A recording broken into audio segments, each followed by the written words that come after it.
दुनिया में ना जाने कितनी अजीबोगरीब घटनाएं आए दिन घटती रहती है। बहुत सारी घटनाओं का हिसाब तो लोगों के पास होता ही नहीं है। बहुत सारी घटनाओं को लोग वहम कहकर इग्नोर कर देते हैं, तो बहुत सारी घटनाओं के ऊपर बहुत सारे लोग विश्वास कर ही नहीं पाते हैं। दरअसल आज की जो ये घटना मैं आप लोगों के सामने लेकर आया हूं ना, ये इतनी ज्यादा खौफनाक और उसके साथ अविश्वसनीय है ना कि आप लोग शॉक हो जाएंगे ये जानकर कि किसी के साथ ये कैसे घटा होगा। हालांकि मेरी हर एक कहानी ऐसी ही होती है, लेकिन आज की कहानी थोड़ी अलग है। इसलिए आज की इस कहानी को मैं अलग अंदाज में सुनाऊंगा। आज कुछ ऐसे सुनाऊंगा जैसे कि वो जो कहानी, वो जो घटना है, वो मेरे साथ ही घटी है। मैं उसमें से एक पात्र बन जाता हूं, तो मुझे सुनाने में और आपको सुनने में उतना ही ज्यादा इंटरेस्ट आएगा।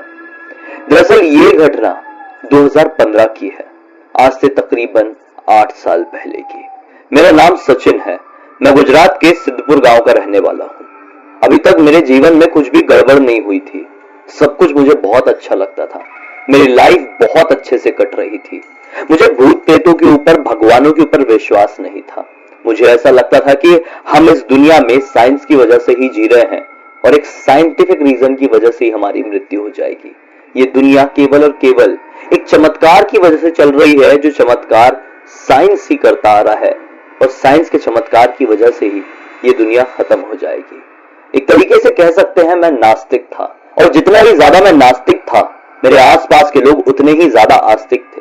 मेरे घर वाले, मेरे दादा दादी, मम्मी पापा, यहां तक कि मेरी छोटी बहन भी, और इतना ही नहीं, मेरे दोस्त भी भगवानों के ऊपर बहुत विश्वास करते थे, और साथ ही साथ ऑब्वियसली भूतों के ऊपर भी। जब कभी भी मैं कई बार घर से शाम के वक्त घूमने के लिए, खेलने के लिए निकला करता था, तो हमेशा ऐसा होता था कि मेरी दादी मुझे रोक देती थी ये कहकर कि आज अमावस्या की रात है, गड़बड़ हो जाएगी, आज घर पे ये हो गया है तो अब शकुन हो जाएगा। मुझे कई बार ऐसी चीजें समझ में नहीं आती थी। खैर, ये सब तो हो गई एक अलग की बात। मैं अपनी बात करूं तो मुझे खेलने कूदने का बहुत शौक था। पढ़ाई लिखाई में मेरा ज्यादा मन नहीं लगता था, इसलिए मैं खेल कूद में अपना रुझान बनाकर रखा था। सोचता था कि नाम की तरह ही एक दिन बड़ा क्रिकेटर बनूंगा। मोहल्ले में मेरा एक बहुत ही बेस्ट फ्रेंड रहा करता था, जिसका नाम था आकाश। आकाश केवल एकमात्र मेरा दोस्त नहीं था। आकाश के अलावा और भी मेरे दोस्त थे, जो मेरे साथ मिलकर मेरे साथ क्रिकेट खेलने के लिए जाया करते थे। हम लोगों ने अपने 2-3 क्रिकेट ग्राउंड चुन के रखे थे, जिसमें सबसे ज्यादा हम एक ऐसे ग्राउंड में खेला करते थे जो ग्राउंड एक शमशान घाट के बाजू में था। मेरे बाकी के दोस्त बहुत डरा करते थे, लेकिन मैं उन्हें जैसे तैसे करके बहला फुसला दिया करता था कि भाई यहीं खेलेंगे, यहाँ पे मजा आएगा। मुझे वहां पर खेलने में मजा इसलिए आता था क्योंकि वो ग्राउंड बहुत अच्छा था और मुझे बड़े बड़े शॉट्स लगाना अच्छा लगता था। अब छोटे ग्राउंड में खेलते थे तो मैं दोस्तों के चक्कर में अच्छे से खेल नहीं पाता था। एक तरफ मुझे बड़ा क्रिकेटर बनना था, तो मैं बंदे बंदे तो खेल नहीं सकता था। खैर, मेरी बातों को मानकर मेरे सारे दोस्त ज्यादातर मेरे साथ उसी ग्राउंड में खेलने के लिए पहुंच जाया करते थे। कुछ ही समय तक ऐसा चलता रहा, और जब हम क्लास 10th में पहुंचे, 2015 की बात कर रहा हूं मैं, हम लोगों ने एक रूटीन बना लिए कि भाई पढ़ाई लिखाई भी करना जरूरी है। घर वाले प्रेशर भी देते हैं, अच्छे नंबर्स नहीं आते तो हम लोग अपना एक टाइम टेबल बना लेते हैं।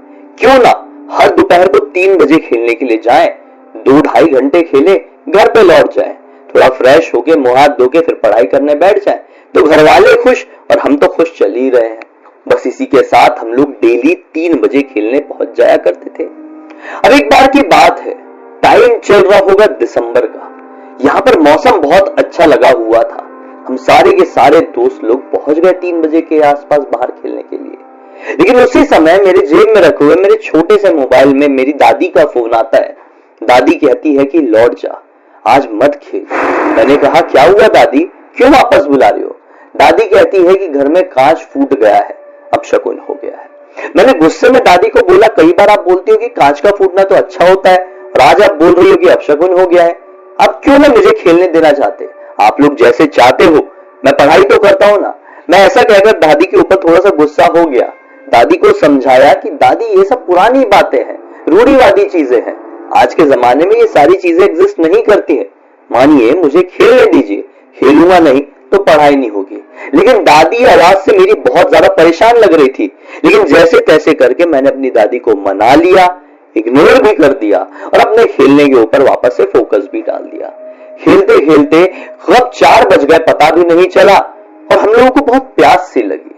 बाकी सारे दोस्तों ने अपने अपने पानी की बोतल अपने पास रखे हुए थे, लेकिन मुझे नल का पानी पीना पसंद था। अक्सर मैं अपने बेस्ट फ्रेंड आकाश के साथ उसी ग्राउंड में खेलते खेलते बाजू में मौजूद शमशान घाट के अंदर लगे हुए नल में पानी पीने के लिए पहुंच जाया करता था।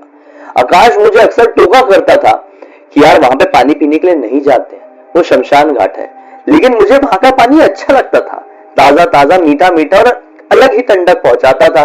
तो मैं भी उसे बहला फुसला के वहां पर ले जा लिया करता था।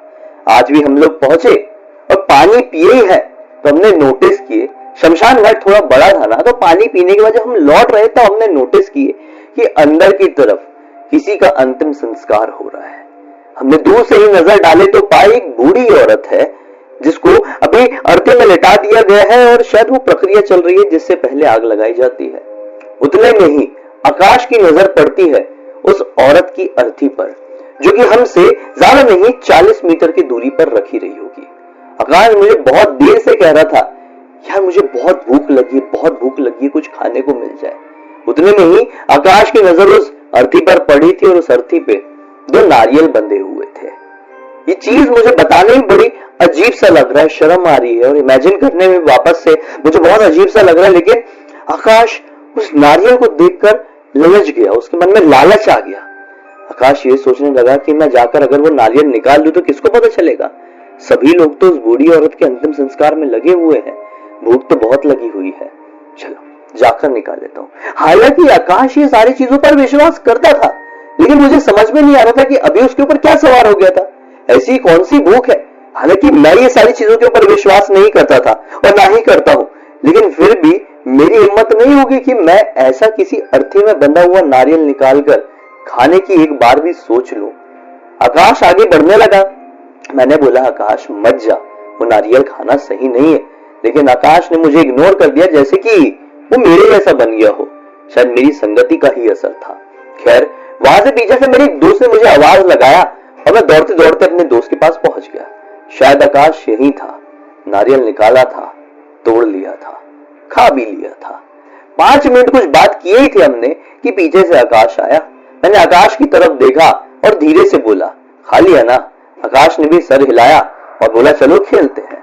खेलने के हमने 1-2 बॉल खेले ही है कि अचानक से हमने नोटिस किए कि आकाश बड़ा वियर्ड सा रिएक्ट कर रहा है। फील्डिंग के लिए लगा हुआ था और एकदम खंबे की जैसे टाइट हो गया, खड़ा हो गया और हिलडुल नहीं रहा है। 2-3 बार हमने बोले, कुछ रिएक्ट नहीं किया। हम उसके पास पहुंचे तो गंदी गंदी गालियां देने लगा। लैंग्वेज भी अलग थी, ऐसी लैंग्वेज आकाश ने पहले कभी नहीं बोला था। मुझे पता नहीं था वो कौन सी लैंग्वेज है, लेकिन इतना जरूर समझ में आ रहा था कि कुछ गुस्से में बोलना चाह रहे हैं। हम थोड़े घबरा गए, आकाश को नॉर्मल करने की कोशिश किए, लेकिन आकाश जोर जोर से नाचने लगा जैसे पता नहीं उसको क्या हो गया। हमें ऐसा लगा कि ये मस्ती कर रहा है। सबसे पहले तो खासकर मुझे ही लगा, क्योंकि मैंने ही वो नारियल वाला किस्सा देखा था, उससे बोला भी था।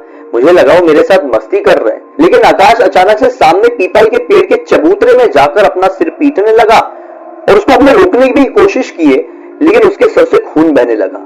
जब खून का पहला बूंद हमने देखे तो घबराहट शुरू हुई और समझ गए कि यह मामला कुछ अलग है। हमने तुरंत ही मेरे मोबाइल की मदद से, जो मेरे पास छोटा सा हुआ करता था, मेरे दोस्तों के अलावा किसी के पास नहीं था, आकाश के पापा को बुलाए। आकाश के पापा आए, उसको कंट्रोल करने की कोशिश किए, लेकिन विश्वास नहीं मानोगे, आकाश किसी से भी कंट्रोल नहीं हो रहा था। आसपास से मौजूद कुछ लोग वहां पर देखते हुए पहुंचे तो वो भी हैरान हो गए कि इतने छोटे से बच्चे को इतने हट्टे कट्टे इंसान कंट्रोल क्यों नहीं कर पा रहे हैं। वो लोग भी हेल्प करने लगे, हम लोगों ने भी हाथ लगाए, उसको बड़ी मुश्किल से कंट्रोल करके एक टेम्पो में बैठाकर उसे घर तक लेकर गए। फिर हमें नहीं मालूम क्या हुआ, लेकिन अगले दिन सुबह के 6 बजे हमें खबर मिलती है कि आकाश ने अपनी जान गंवा दी। हम लोग शॉक हो गए कि क्या बात हो रही है, ये क्या हो गया। भागते दौड़ते आकाश के घर पर पहुंचे हैं तो देखे कि घर पे मातम का माहौल है, सब लोग बहुत ज्यादा रोग आ रहे हैं, एक तरफ अर्थी तैयार हो रही है। मुझे कुछ समय के लिए ऐसा लगा कि मैं एक सपना देख रहा हूं, लेकिन अचानक से अंदर से किसी की जोर से चिल्लाने की आवाज सुनाई दी। भागते हुए सभी लोग अंदर गए तो देखे कि आकाश की मम्मी अपने मुंह पे हाथ रख के जोर से चिल्लाकर एक मूर्ति की तरफ खड़ी है। हमने नजर घुमाए कि वो कहां पर देख रही है तो पाए आकाश अपनी मृत सैया से उठकर बैठ चुका है। सभी लोग घबरा गए, बहुत सारे तो डर के मारे इधर की उधर भागने लगे। कुछ लोग जो थे वो तो इधर घर छोड़ के ही भाग गए। हमें समझ में नहीं आया, मुझे अभी भी लग रहा था ये सपना है, लेकिन इतनी ज्यादा भागा दौड़ी लग रही थी तो सच्चाई तो एक्सेप्ट ना चाहते हुए मुझे करना पड़ा। आकाश जाग चुका था। सभी लोगों को लगा कि लड़का मरकर जिंदा हो गया, लेकिन मामला थोड़ा अलग था। उस समय के लिए तो चीजें वहां से शांत हो गई, हालांकि 2-2.5 घंटे लगे चीजों को शांत करने में, लेकिन घर वालों ने एक्सेप्ट कर लिया कि हमारा बेटा मरकर जिंदा हो गया। उसके बाद से मुझे यह पता चला अगले दिन कि आकाश बड़ी वियर्ड सी एक्टिविटीज कर रहा है। घर वालों को गाली दे रहा है, चीजें उठा उठा के मार दे रहा है, किसी से सीधे मुंह बात नहीं कर रहा है, खाना नहीं खा रहा है और एक अलग ही लैंग्वेज में बात कर रहा है। किसी को कुछ समझ में नहीं आ रहा था। तो मैंने ये बात अपने पिताजी को बताया। मेरे पिताजी की पुरानी पहचान है एक ओझा से। उनके पास पहुंचे और सारी बात बताए तो ओझा ने बोले ये मेरे काम की चीज नहीं है, ये मैं नहीं कर सकता, इसके ऊपर मेरा कोई बस नहीं चल सकता। आपको पास में ही मौजूद जो एक बहुत पुराना शिव मंदिर है वहां के पुजारी से मिलना चाहिए। उनकी उम्र 96 साल की है और वो इतने सिद्ध पुजारी है ना, माना जाता है कि उनके अंदर इतना तेज, इतनी पॉजिटिविटी है कि एक बार केवल उनके दर्शन भी प्राप्त कर लो ना तो आपका पूरा दिन सुधर सकता है। वो ऐसे पुजारी है, तो आप उनके पास जाइए। तो मेरे पिताजी के बोलने की वजह से ही आकाश के पिताजी, आकाश के मम्मी और आकाश ये सभी लोग उस शिव मंदिर में पहुंचे, उन पुजारी जी से मिले। पुजारी जी ने कहे कि कुछ एक आत्मा का ये हाथ है, आपके घर पे चल के हमको हवन करना होगा। वो घर पर आए हैं, हवन किए हैं, हनुमान जी के चरणों का लगा हुआ संदूर इसके पूरे माथे में लगाए हैं, लगभग 1.5 से 2 घंटे का अनुष्ठान किए हैं, ताबीज बनाए हैं, माला बनाए हैं, पता नहीं बहुत सारी चीजें ये मेरे समझ के बाहर थी क्योंकि मैं ये सारी चीजों पर ट्रस्ट नहीं करता था। उसके बाद वो गए। उस दिन मेरे सामने सब कुछ हो रहा था और मैं अपनी आंखों के सामने अपने दोस्त के साथ ऐसी अजीबोगरीब चीजों को घटते हुए देख रहा था। उस दिन के बाद से मेरी सोच धीरे धीरे चेंज होने लगी और सबसे ज्यादा सोच मेरी उस दिन चेंज हुई कि जिस दिन वो पुजारी बाबा उसके साथ ये करके गए, उसके ठीक 1 हफ्ते बाद मेरा दोस्त आकाश नॉर्मल हो गया, मेरे घर पर आया, मुझे कहा कि खेलने के लिए चल, मैं अब ठीक हूं। मुझे पता है कि मेरे साथ पिछले कुछ दिनों में बहुत अजीब चीजें हुई हैं, उसके बारे में हम डिस्कस नहीं करेंगे वरना मुझे टेंशन होगा। तो मैं हक्का बक्का रह गया यार। मुझे ऐसा लगा कि ये क्या फिल्मी सीन चल रहा है क्या, मुझे ऐसा लगा क्या ये आकाश ने जानबूझ के किया है। लेकिन चाहो या ना चाहो, आकाश ने ये जानबूझकर नहीं किया था, कोई कर भी नहीं सकता। ये सचमुच में घटा था और ये उन घटनाओं में से एक था जिसे मैं शायद मरते दम तक नहीं भुला सकता। ये बहुत खौफनाक और बहुत अजीब था। मुझे ऐसा लगा कि ये घटना पूरी की पूरी तरह से पूरी दुनिया के सामने आना चाहिए, इसलिए मैंने ये घटना ब्लडी सत्य निखिल को लिख भेजा।